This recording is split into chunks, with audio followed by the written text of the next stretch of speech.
El reto de la sucesión en las empresas familiares. CIFEM BBVA. Las empresas familiares son un tipo especial de organización, con una complejidad peculiar, dada la vinculación que la empresa tiene con una familia. Esto desencadena diversos retos. El más común de ellos, la sucesión. Hola, muy buenas tardes a todos. Me da mucho gusto saludarles. Vamos a hablar de la sucesión en las empresas familiares. Un tema sin duda muy interesante, complejo, necesario en toda empresa familiar. Como solemos decir, toda sucesión sucederá. Es un proceso por el cual hay que transitar. Y también desde el punto de vista del IPADE, del área de factor humano y también del CIFEM BBVA, vemos que es un tema amplio y complejo, de temas que hay que abordar y tener muy claro. Y yo me quiero referir particularmente al proceso de sucesión visto desde la perspectiva de quien dirige la empresa, quien es su fundador, su fundadora, y lleva los destinos de la organización por mucho tiempo, incluso desde sus inicios. Recientemente concluimos un estudio desde el CIFEM BBVA donde preguntamos cómo van en estos procesos sucesorios de la dirección general y encontramos un alarmante 48% de empresas familiares que no tienen claro este proceso, que no están haciendo lo necesario para una transición adecuada en el momento que sea necesario. Otro 45% necesita trabajar todavía en estos temas, si bien ya lleva un cierto avance, vemos que no es suficiente, y solo un 7% tiene claro cómo va a ser ese proceso, esa transición generacional. Las empresas familiares tienen un reto muy importante para lograr la trascendencia, para lograr la supervivencia de la empresa familiar. Este reto tiene que ver con cómo hacer la transición de los propietarios, de los fundadores propietarios, a sus hijos y eventualmente a las terceras y cuartas generaciones. Es interesante ver que en las estadísticas en México pareciera que no es tan difícil el proceso de la primera a la segunda generación como de la segunda a la tercera generación, donde ya a nivel mundial las empresas logran transitar hacia la tercera generación solamente en un 12%, lo cual significa o nos deja ver la dificultad que tienen las empresas familiares para lograr un tránsito a una tercera generación. Quizá ese momento es uno de los más importantes, porque si se logra, la transición hacia cuartas, quintas, sextas generaciones será sin lugar a dudas mucho más sencilla. El perdón y el resentimiento deben ser abordados desde la perspectiva del director general o fundador, próximo a ceder la dirección a la siguiente generación, y así lo hemos estudiado en casos recientes.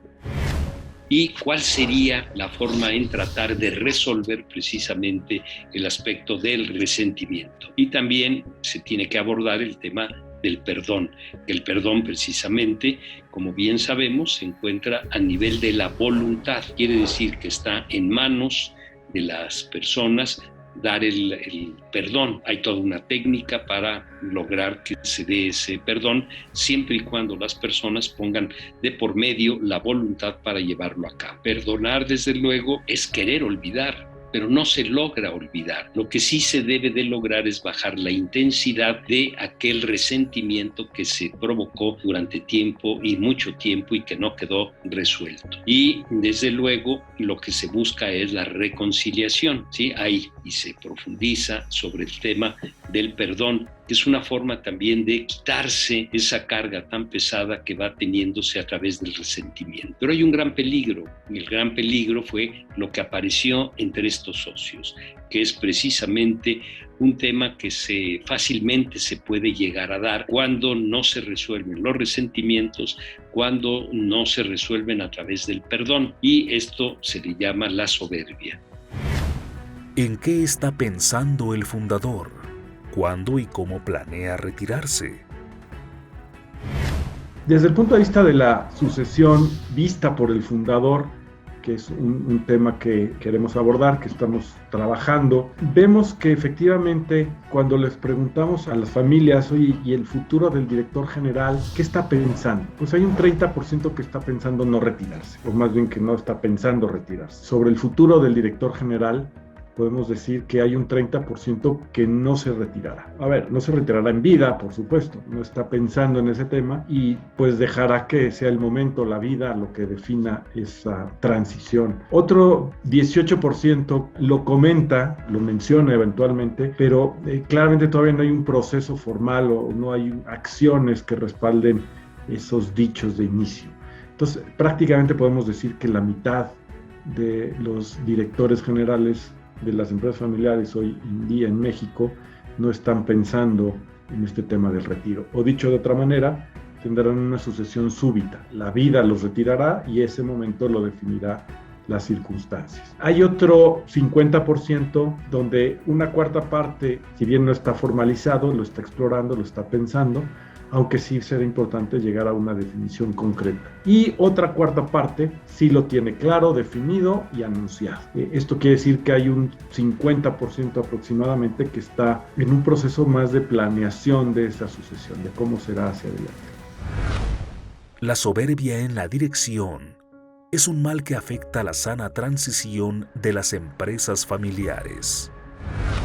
La soberbia, recordemos que es el amor desordenado de la propia excelencia. Y uno y otro de los socios pues no se aceptaban y minimizaban el trabajo que realizaba uno o el otro. Y esto fue lo que llegó a provocar ese resentimiento tan grande. Esta soberbia, desde luego, este apetito desordenado, pues ya es muy difícil de erradicarlo. Se necesita ir dando cuenta las personas de lo que está sucediendo dentro de esa dinámica que se va dando al respecto. Y bien sabemos, y ese es uno de los elementos para manejar precisamente la soberbia, es el defecto principal que se da, es el vicio que se da dentro de un comportamiento, y la virtud que contrarrestar la soberbia es precisamente la humildad, y esa humildad implica verse uno como es uno y que hay otras personas que tienen mejores características en alguno o en algunos de los campos que se tienen dentro de la relación, por ejemplo, de negocios. Y desde luego tiene que ser sin paliativos,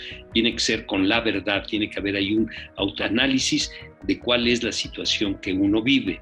El problema es que el vicio que se presenta es la soberbia, sí, en un extremo, por exceso precisamente de una sobrevaloración que uno tiene de sí mismo, y el defecto que se tiene es la pusilanimidad, sería el otro extremo por defecto. Y la virtud fundamental se encuentra precisamente en la humildad. A través de esto se podría tratar de resolver.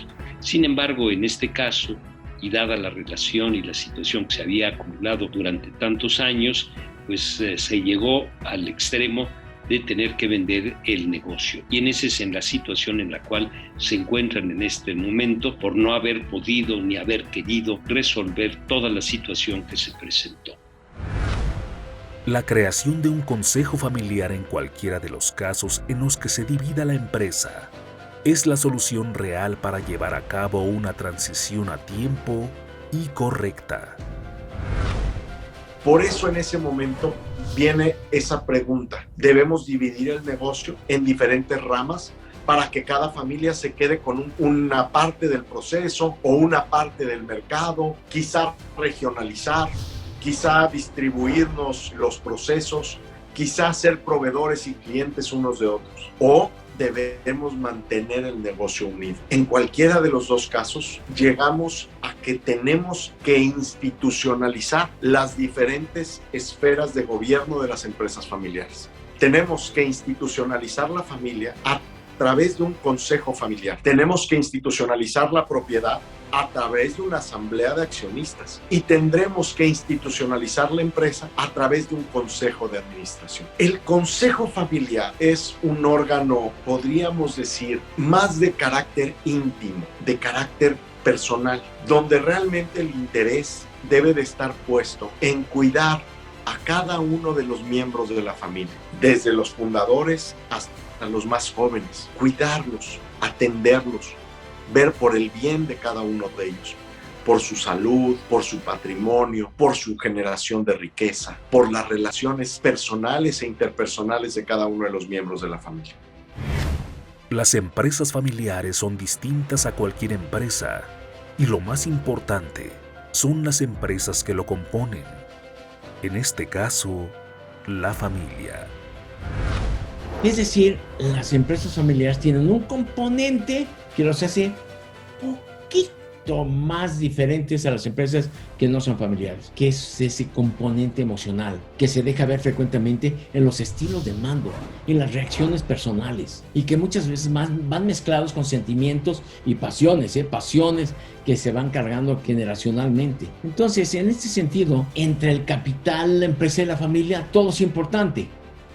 Pero vamos a ver, una cosa es una cosa y otra cosa es otra cosa.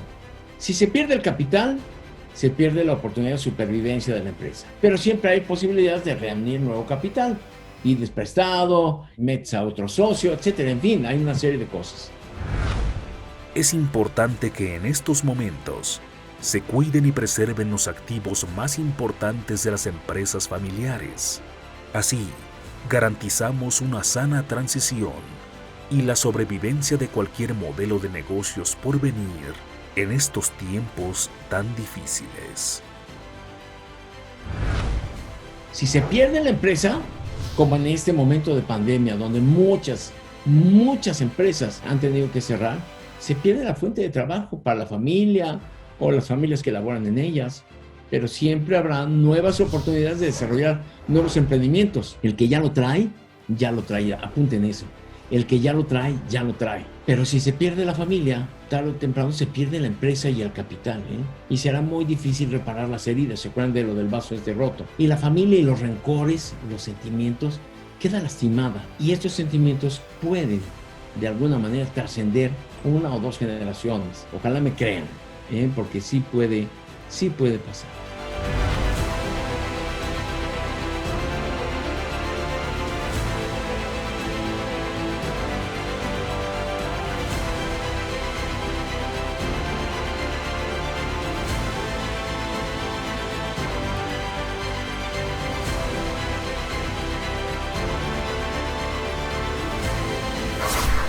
Padre.